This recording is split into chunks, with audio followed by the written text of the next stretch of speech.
नमस्कार, स्वागत है आप सभी का उत्तराखंड प्राइम में। मैं हूं आपके साथ सुनील चौहान। एक खबर देहरादून से है। चारधाम यात्रियों के लिए जारी हो सकता है हेल्थ कार्ड। श्रद्धालुओं के लिए हेल्थ कार्ड जल्द जारी हो सकता है, ऐसी जानकारी निकलकर सामने आ रही। चारधाम की यात्रा हिंदू धर्म में मान्यता बेहद अहम है। इस वर्ष चारधाम की यात्रा 10 मई से शुरू हो चुकी है। इस यात्रा को लेकर भक्तों की भारी भीड़ देखी जा रही है। वीआईपी दर्शन पर आगामी 10 जून तक लगी है रोक।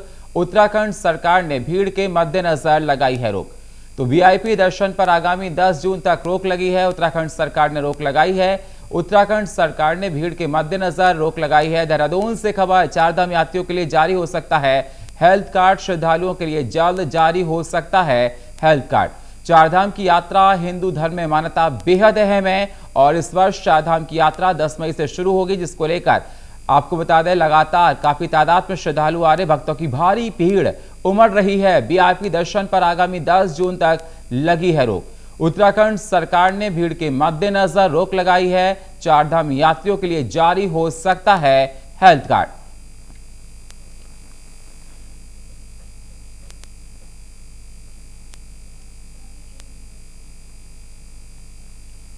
तो इस वर्ष चारधाम यात्रा को लेकर लगातार भीड़ बढ़ती जा रही है। इस यात्रा को लेकर भक्तों की भारी भीड़ उमड़ रही है। वीआईपी दर्शन पर आगामी 10 जून तक रोक लगी है। उत्तराखंड सरकार ने भीड़ के मद्देनजर रोक लगाई है और चारधाम यात्रियों के लिए जारी हो सकता है हेल्थ कार्ड। तो श्रद्धालुओं के लिए जल्द जारी हो सकता है हेल्थ कार्ड। चारधाम की यात्रा हिंदू धर्म में मान्यता बेहद अहम है।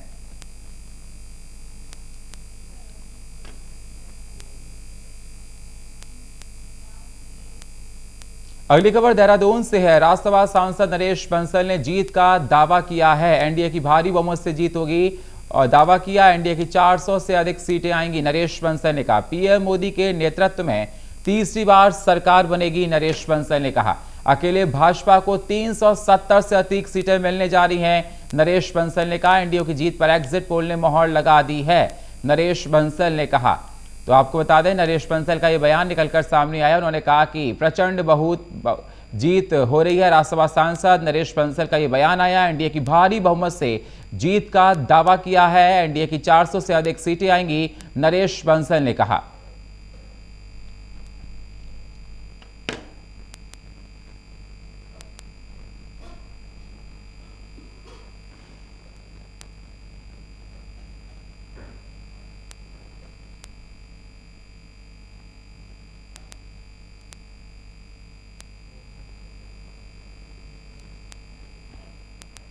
तो पीएम मोदी के नेतृत्व में तीसरी बार सरकार बनेगी। अकेले भाजपा को 370 से अधिक सीटें मिलने जा रही हैं। नरेश बंसल ने कहा एनडीए की जीत पर एग्जिट पोल ने मोहर लगाई है। नरेश बंसल ने कहा राज्यसभा सांसद नरेश बंसल ने जीत का दावा किया है। एनडीए की भारी बहुमत से जीत का दावा किया नरेश बंसल ने। एनडीए की 400 से अधिक सीटें आएंगी, नरेश बंसल ने कहा। तो पीएम मोदी के नेतृत्व में तीसरी बार सरकार बनेगी।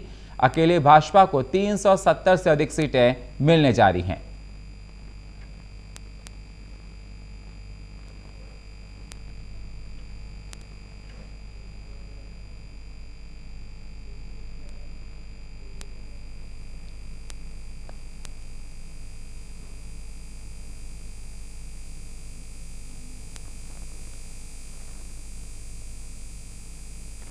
तो एनडीए की जीत पर एग्जिट पोल ने मोहर लगाई है। नरेश बंसल ने कहा, राज्यसभा सांसद नरेश बंसल, तो उन्होंने कहा कि एनडीए की भारी बहुमत से जीत का दावा नरेश बंसल ने किया है। एनडीए की 400 से अधिक सीटें आएंगी, नरेश बंसल ने किया।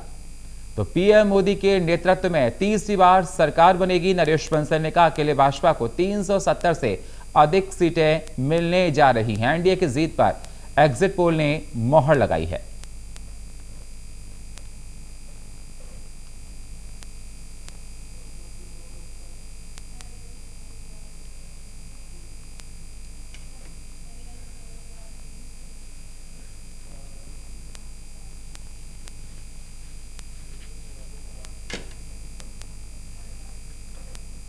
तो देहरादून से खबर है, चारधाम यात्रियों के लिए जारी हो सकता है हेल्थ कार्ड। श्रद्धालुओं के लिए जल्द जारी हो सकता है हेल्थ कार्ड। 10 मई से चारधाम की यात्रा शुरू हो चुकी है। चारधाम की यात्रा हिंदू धर्म में मान्यता बेहद अहम है और चारधाम की यात्रा 10 मई से शुरू हुई थी। इस यात्रा को लेकर भक्तों की भारी भीड़ उमड़ रही है। वीआईपी दर्शन पर आगामी 10 जून तक लगी है रोक। उत्तराखंड सरकार ने भीड़ के मद्देनजर लगाई है रोक।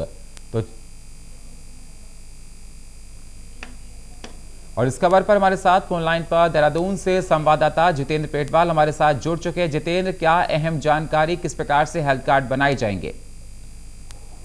देखिए, चारधाम यात्रा शुरुआती दिनों में तो थोड़ी सी दिक्कतों भरी शुरू हुई थी, लेकिन धीरे धीरे पटरी पर आई और अब सुचारू चारधाम जो यात्रा है वो चल रही है। ज्यादा दिक्कत और परेशानियों का सामना अब नहीं करना पड़ रहा है। लेकिन चारधाम यात्रा में श्रद्धालुओं को अब जो हेल्थ कार्ड है वो जारी करने की बात सरकार कर रही है। तमाम जगह जो काउंटर हैं ऑफलाइन रजिस्ट्रेशन के वो काउंटर बढ़ाए जा रहे हैं। चाहे हरिद्वार की बात करें या ऋषिकेश की बात करें, सीमित संख्या में और निर्धारित संख्या में जो धामों का मुख्य मार्ग है, धामों तक पहुंचने की जो पैदल मार्ग है उस पर लगातार मॉनिटरिंग की जा रही है। स्वास्थ्य को लेकर विशेष ध्यान दिया जा रहा है और सभी श्रद्धालुओं को की स्क्रीनिंग की जा रही है। स्क्रीनिंग के बाद ही श्रद्धालुओं को आगे भेजा जा रहा है। और अब उससे भी अहम बात यह है कि अब एक हेल्थ कार्ड है वो श्रद्धालुओं को जारी करने की बात सरकार कह रही है। तो कुल मिलाकर पिछले जो अनुभव थे उनसे सबक लेते हुए व्यवस्थाओं में कुछ परिवर्तन किया गया है। और जो परिसर है, चारों धामों के जो मंदिरों का परिसर है वहां पर सीमित संख्या में और सीमित समय तक ही श्रद्धालुओं को रुकने की अनुमति दी जा रही है। मोबाइल फोन पहले ही बंद कर दिए गए थे, लिहाजा उस पर भी प्रशासन की नजर है। तो तमाम तरह की जो व्यवस्थाएं हैं, जैसे जैसे जिन दिक्कतों का सामना करना पड़ रहा है उनको दूर करने के लिए व्यवस्थाओं को चेंज किया जा रहा है। और लगभग पटरी पर आती हुई चारधाम यात्रा अब दिख रही है। बिल्कुल, तो पटरी पर आती हुई दिखाई दे रही है। श्रद्धालु का जो आने का सिलसिला है वो किस प्रकार से है? प्रशासन की तरफ से किस प्रकार के इंतजाम श्रद्धालुओं के लिए किए गए जो चारधाम यात्रा के लिए आ रहे हैं, चाहे वो केदारनाथ हो, बद्रीनाथ हो, गंगोत्री हो, यमुनोत्री हो? जितेंद्र, देखो, अपेक्षा से अधिक श्रद्धालु उत्तराखंड आ रहे हैं और सबसे बड़ी जो मुसीबतों का सामना करना पड़ रहा है वो श्रद्धालुओं के साथ साथ जो पर्यटक हैं वो भी जो पहाड़ी क्षेत्र है वहां पर वीकेंड में हो या छुट्टियां लेकर हो, वो तमाम उत्तराखंड का दौरा कर रहे हैं। चाहे हरियाणा के पर्यटक हैं उनकी बात करें, दिल्ली के पर्यटकों की बात करें, मुंबई के पर्यटकों की बात करें, चंडीगढ़ के पर्यटकों की बात करें, उत्तर प्रदेश के पर्यटकों की बात करें, तो उत्तराखंड की सीमा से लगते हुए जितने भी क्षेत्र जो राज्य है उनके तमाम जो लोग हैं वो अभी गर्मियों की छुट्टियां भी स्कूलों की बच्चों की पड़ी हुई हैं। तो उस लिहाज से भी वो अपना घूमने का प्लान जो है उत्तराखंड की ओर बना रहे हैं। और ऐसे में डबल प्रेशर जो है सड़कों पर पड़ रहा है, होटल्स पर पड़ रहा है, तमाम यात्रा मार्गों पर पड़ रहा है। तो उन सब चीजों को भी देखा जा रहा है। और जो पर्यटक एज ए टूरिस्ट के हिसाब से उत्तराखंड आ रहे हैं उनसे अपील की जा रही है कि वो बेवजह जो है यात्रा मार्गों पर ना जाएं। अन्य जो स्पॉट है पिकनिक के वहां पर वो जाएं। और इस तरह के लोगों को भी सर्च किया जा रहा है, क्योंकि कई बार जो वास्तविक श्रद्धालु है जो सिर्फ चारधाम यात्रा के लिए यहाँ आया है उस भीड़ की वजह से वो बड़ी दिक्कतों का सामना कर रहा है। तो ऐसे में तमाम तरह की जो मॉनिटरिंग है वो की जा रही है। जो व्यवस्थाएं हैं उनको दुरुस्त करने के लिए, जैसे मैंने आपको पहले भी बताया कि काउंटर की व्यवस्थाएं बढ़ा दी गई हैं। लगातार छापेमारी भी की जा रही है कि कहीं ओवर रेटिंग तो नहीं हो रही है, खाद्य पदार्थों में कहीं मिलावट तो नहीं हो रही है, स्वास्थ्य के लिहाज से कौन कौन सी समुचित व्यवस्थाएं चाहिए उसकी मॉनिटरिंग की जा रही है। तमाम टीमें गठित की गई है और जितना संभव हो पाता है उतना सरकार और प्रशासन की ओर से श्रद्धालुओं की सुविधाओं के लिए किया जा रहा है। बिल्कुल, तो मतलब सारे इंतजाम प्रशासन की तरफ से किए जा रहे हैं। और आपने कहा कि भारी तादाद में श्रद्धालु दर्शन करने के लिए आ रहे हैं, लेकिन ये कहा जा रहा था कि पहले ऑनलाइन रजिस्ट्रेशन नहीं हो रहे थे जितेंद्र, अब ऑफलाइन के लिए सरकार की तरफ से अप्रूवल दे दिया गया है। ऑफलाइन रजिस्ट्रेशन को लेकर किस प्रकार से वहां पर लोगों का एक रिएक्शंस निकल कर आ रहे हैं और किस प्रकार से लोगों को ऑफलाइन रजिस्ट्रेशन चारधाम यात्रा के लिए मिल रहे हैं? जितेंद्र, देखिए, ऑनलाइन रजिस्ट्रेशन भी बंद कर दिए गए थे और ऑफलाइन रजिस्ट्रेशन भी बीच में बंद कर दिए थे, क्योंकि अपेक्षा से अधिक जो भीड़ थी वो काउंटरों पर लगनी शुरू हो गई थी। वो व्यवस्थाएं वहां पर नहीं हो पा रही थी जितनी व्यवस्थाएं होनी चाहिए। गर्मी का सीजन भी था, बहुत ज्यादा टेम्परेचर था मैदानी क्षेत्रों में, और पहाड़ी क्षेत्रों में एकदम टेम्परेचर जो है जो धामों के नजदीक है वो माइनस में तक चला जाता है। तो ऐसी स्थिति में लोगों के स्वास्थ्य की भी चिंता सरकार को थी, तो इस लिहाज से कदम उठाया गया कि फिलहाल जो है दोनों रजिस्ट्रेशन बंद कर दिए जाए, और कुछ दिनों के लिए बंद कर दिए गए थे। अब एक बार फिर जो ऑफलाइन रजिस्ट्रेशन है वो खोल दिए गए हैं। भारी भीड़ उन काउंटरों पर लग रही है। काउंटरों की संख्या भी बढ़ाई गई है, 22 से 25 काउंटर लगाए गए हैं। सीनियर सिटीजन के लिए अलग काउंटर की व्यवस्था की गई है। तो तमाम जो सुविधाएं हैं वो दी जा रही है, और ऑफलाइन के माध्यम से रजिस्ट्रेशन के बाद भी यात्रा मार्ग पर श्रद्धालुओं को जाने दिया जा रहा है। जी बिल्कुल जितेंद्र, आप हमारे साथ बने रहिए। अगली खबर उत्तराखंड से है। उत्तराखंड में तपती गर्मी से एक बार फिर से राहत मिलने की उम्मीद है। दरअसल मौसम विभाग ने 3 जून को राज्य के पर्वतीय क्षेत्र जबकि 4 जून से पूरे प्रदेश में बारिश की संभावना जाहिर की है। मौसम विज्ञान केंद्र देहरादून के निदेशक डॉक्टर विक्रम सिंह ने रविवार को बताया कि सोमवार को उत्तरकाशी, रुद्रप्रयाग, चमोली, बागेश्वर और पिथौरागढ़ में हल्की से मध्यम बारिश होने के आसार दिखाई दे रहे हैं। इन जिलों में 40 किलोमीटर प्रति घंटे की रफ्तार से हवाएं चलने का येलो अलर्ट जारी किया गया। अन्य जिलों में मौसम शुष्क रहेगा। उन्होंने बताया कि जब प्रदेश में तापमान बदलने की संभावना नहीं है। हमारे सहयोगी जितेंद्र हमारे साथ जुड़े हैं। जितेंद्र, किस प्रकार से जानकारियां निकलकर सामने आ रही है? अभी देखा जा रहा था, कहा जा रहा था कि उत्तराखंड में भी गर्मी की वजह से लोगों को तमाम तरह की परेशानियां हो रही हैं। देहरादून में 40+ में टेम्परेचर चला गया है, और जो सैलानी आ रहे थे उनको भी कई परेशानियों का सामना करना पड़ रहा है, क्योंकि अधिकतर ये होता है कि दिल्ली एनसीआर के साथ साथ देश के कई राज्यों के लोग उत्तराखंड का रुख करते हैं, जिससे वहाँ कुछ गर्मी से राहत मिल सके। लोग पर्यटक घूमने आते हैं। तो क्या जानकारियां मौसम विभाग की तरफ से दी गई हैं गर्मी को लेकर और बदलते मौसम को लेकर? जितेंद्र, देखिए, मौसम विभाग ने कुछ राहत भरी खबर दी है, और मौसम विभाग के जो डायरेक्टर हैं उन्होंने कहा है कि अगले जो 2 दिन हैं उसमें टेम्परेचर में काफी गिरावट आएगी, क्योंकि आज जो पर्वतीय क्षेत्र है उत्तराखंड के, उन पर्वतीय जिलों में हल्की से मध्यम बारिश होने की संभावनाएं जताई गई है। और कल यानी 4 तारीख को पूरे प्रदेश भर में बारिश की आशंकाएं मौसम विभाग की तरफ से जताई गई है। तो अगर इन 2 दिनों तक पूरे प्रदेश भर में बारिश होती है तो काफी राहत जो है वो गर्मी से मिलेगी, क्योंकि एकाएक यहाँ का टेम्परेचर 40 से ऊपर चला गया था, और बहुत भीषण गर्मी का सामना उत्तराखंड के लोगों को, देश के साथ साथ उत्तराखंड के लोगों को भी करना पड़ रहा था। अभी फिलहाल मौसम, अगर मैं मैदानी क्षेत्रों की बात करूं तो एकदम साफ है, चटक धूप है, लेकिन देर शाम तक ये उम्मीद जताई जा रही है कि तापमान में यहाँ भी गिरावट आएगी। अगर पहाड़ी क्षेत्रों में बारिश होती है तो मैदानी क्षेत्रों में भी जो तापमान है उसमें गिरावट आती है। और कल अगर मैदानी क्षेत्रों में भी बारिश होती है तो निश्चित रूप से एक राहत भरी खबर होगी और लोगों को गर्मी से निजात मिलता है। जितेंद्र, देखा जाए पर्यटन जो आते हैं उत्तराखंड में वो मौसम का लुत्फ उठाने के लिए आते हैं, लेकिन वहाँ 40+ का टेम्परेचर देखा जा रहा है। बता रहे हैं कि देहरादून में 40 क्रॉस कर गया टेम्परेचर।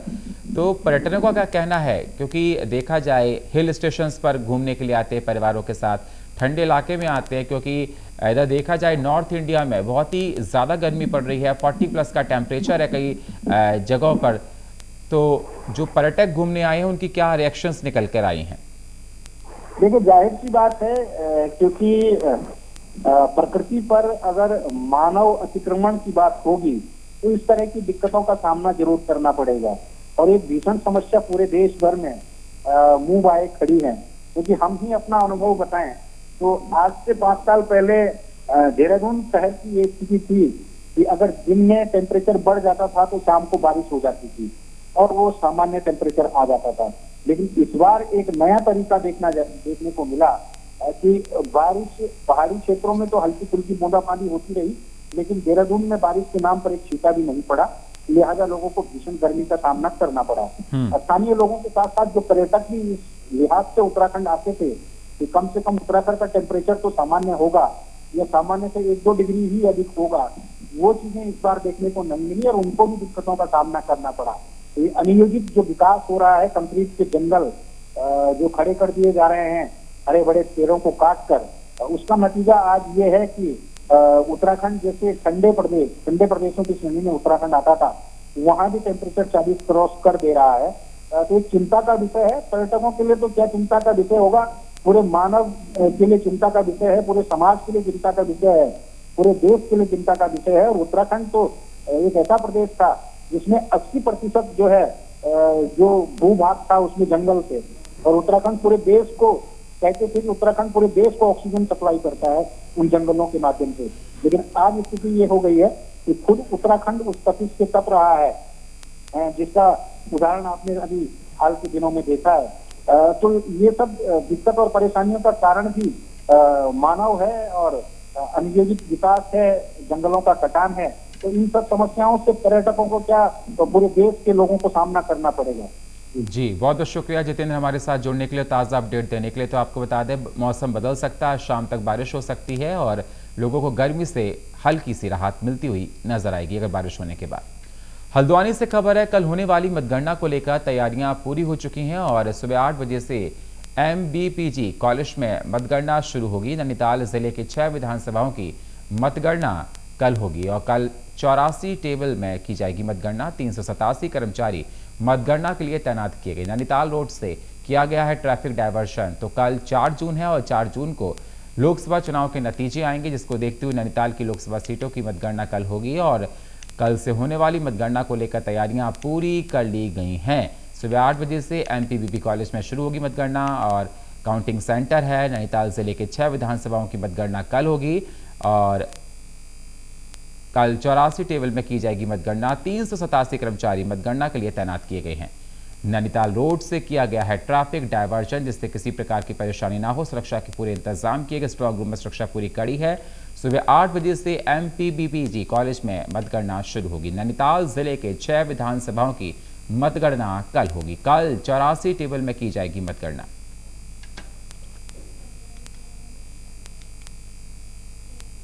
लोकसभा चुनाव के परिणाम भले ही 4 जून को आए, लेकिन जीत के दावे नेताओं ने पहले ही शुरू कर दिए। आपको बता दें कि भाजपा के राष्ट्रीय सह कोषाध्यक्ष और राज्यसभा सांसद नरेश बंसल ने एनडीए की भारी बहुमत से जीत का दावा किया है। उनका कहना है कि एनडीए गठबंधन 400 से अधिक सीटें लेकर पीएम मोदी के नेतृत्व में तीसरी बार सरकार बनाएगा। आगे उन्होंने कहा कि अकेले भाजपा को 370 से अधिक सीटें मिलने जा रही हैं। इस दौरान उन्होंने तमाम एग्जिट पोलों के आंकड़ों का हवाला देते हुए कहा कि एनडीए की जीत पर एग्जिट पोल ने भी मोहर लगाई है।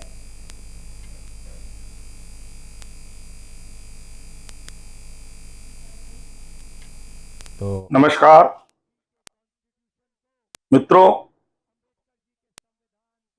2 महीने की लंबी चुनावी प्रक्रिया के बाद चुनाव समाप्त हो चुके हैं।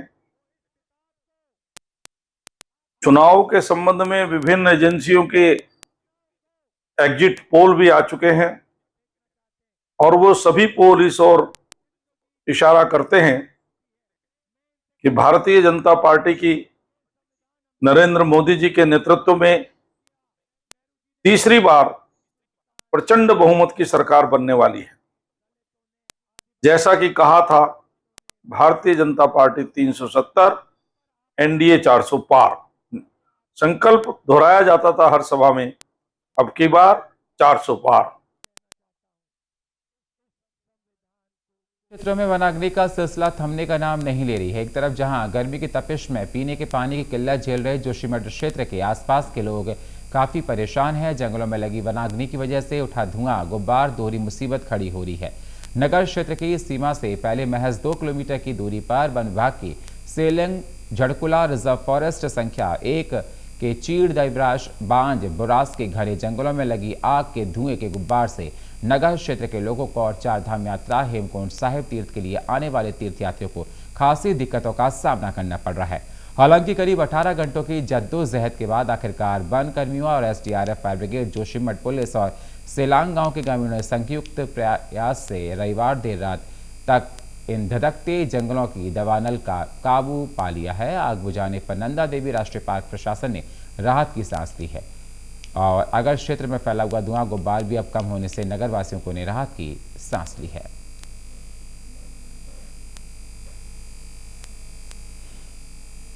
चारधाम की यात्रा को लेकर हिंदू धर्म में मान्यता काफी है। इस वर्ष चारधाम की यात्रा 10 मई से शुरू हो गई है। इस यात्रा को लेकर भक्तों की भारी भीड़ उमड़ रही है।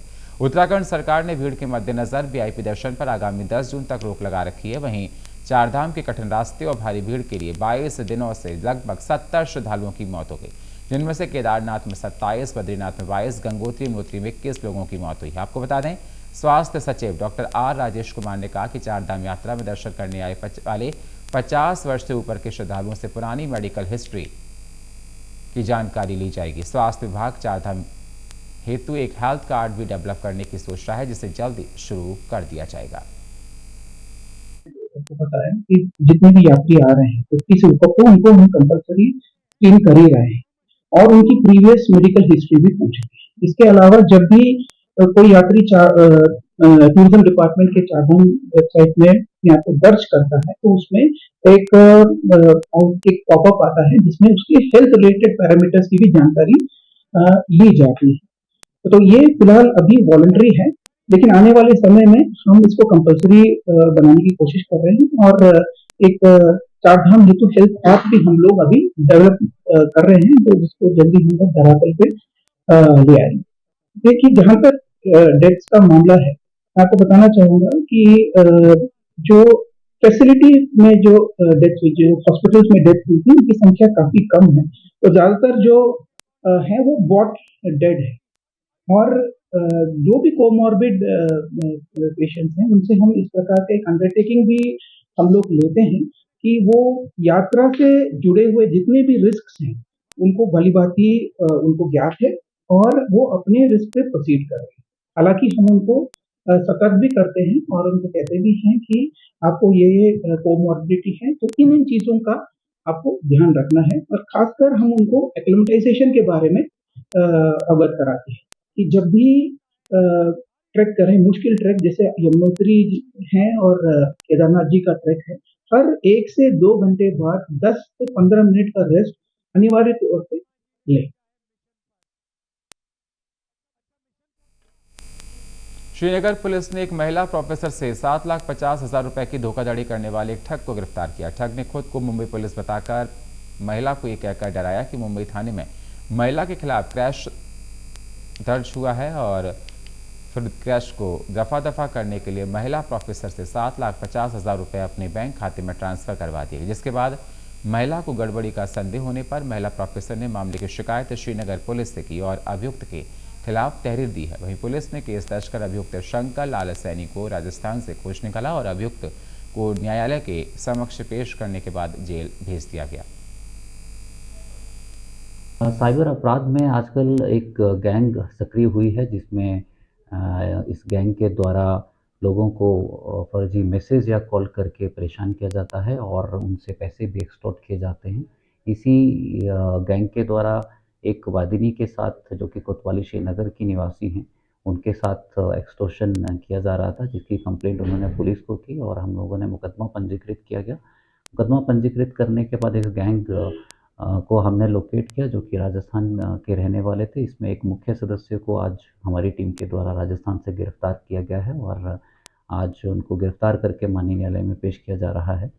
इसी कड़ी में मेरा सभी से अनुरोध है, यदि आपको कोई इस प्रकार की गैंग के द्वारा अप्रोच किया जाता है, आपको मैसेज या कॉल करके परेशान किया जाता है, एक्सटॉर्शन करने का प्रयास किया जाता है, तो इसकी सूचना अवश्य लोकल पुलिस थाने को। 4 जून को फैसला हो जाएगा कि देश में किसकी सरकार बनने पर कांग्रेस और भाजपा के नेता अपने अपने दावे कर रहे हैं कि इस बार उन्हीं की सरकार बनेगी। कांग्रेस के महानगर अध्यक्ष राजेंद्र चौधरी का कहना है कि इस बार इंडिया गठबंधन की सरकार बनने जा रही है। साथ ही उन्होंने ये भी कहा कि भाजपा के 4 सफार के दावे इस बार हवाई साबित होने वाले हैं। यूथ कांग्रेस के जिला अध्यक्ष परवेज अहमद का कहना है कि इस बार कांग्रेस की सरकार बनेगी और राहुल गांधी के नेतृत्व में इंडिया गठबंधन की जीत का परचम लहराने का काम करेगा। वहीं प्रसिद्ध समाज सेविका और नमामि नर्मदा संघ महिला विंग की राष्ट्रीय सचिव रश्मि चौधरी ने दावा किया कि इस बार भाजपा भारी बहुमत से देश में सरकार बनाने जा रही है, क्योंकि प्रधानमंत्री नरेंद्र मोदी का जादू इस बार भी देश की जनता में देखा गया है। लोकसभा चुनाव के एग्जिट पोल के आंकड़ों से भाजपा कार्यकर्ता काफी उत्साहित हैं। वहीं एग्जिट पोल में उत्तराखंड की 5 सीटें फिर भाजपा की झोली में आने की उम्मीद बताई गई है। हालांकि 4 जून को मतगणना के बाद ही अंतिम परिणाम आएंगे। और वहीं सीएम पुष्कर सिंह धामी ने कहा कि एग्जिट पोल में जो आंकड़े आ रहे हैं, एनडीए उसमें ज्यादा सीटें जीतेगा। नरेंद्र मोदी एक बार फिर से पीएम बनेंगे। वहीं उत्तराखंड भाजपा के प्रदेश अध्यक्ष महेंद्र भट्ट ने दावा किया कि उत्तराखंड की सभी 5 लोकसभा सीटों में भाजपा के सभी 5 प्रत्याशी दुगने अंतर से जीतने जा रहे हैं। साथ ही भाजपा 370 और एनडीए का 400 पार का जो नारा था वह सार्थक सिद्ध हो रहा है।